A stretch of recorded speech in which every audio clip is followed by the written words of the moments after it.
I am Chris Dunn.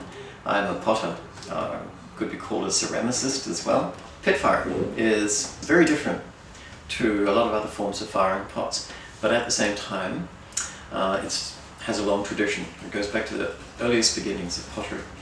I do all my work at Wellington Potters, and I do the pit firing outside. I use a 44-gallon drum to do my pit firing because I can move it and put it away afterwards. The pots are given colour by, first of all, the fire, and then secondly, other organic and chemical, materials that are put either in the fire or around the pots before they're fired. So different colours come from substances like salt or seaweed, some corn, sawdust, copper carbonate, different types of organic materials to produce the colour.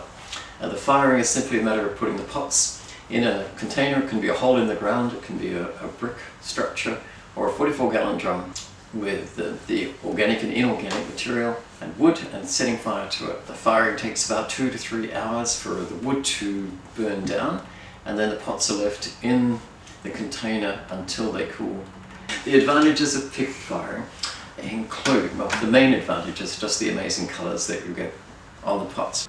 It also has a resonance with the natural environment, in part because the colours come from natural materials, but also there's an esoteric or mythical resonance with colours in the environment. So I find the coppers and the salt give pinks and reds that are reminiscent or linked with the colours of sunsets.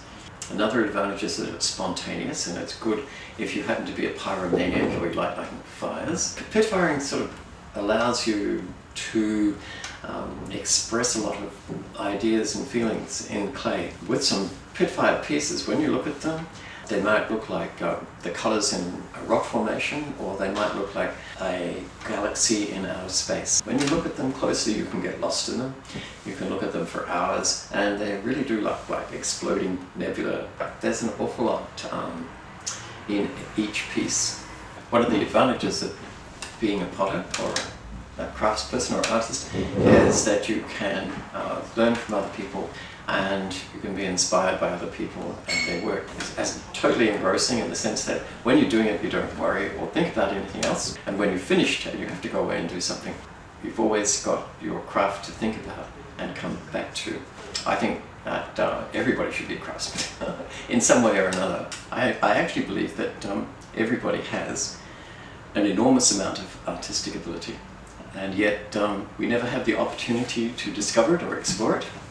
And I think the world would be a much better place if we all did.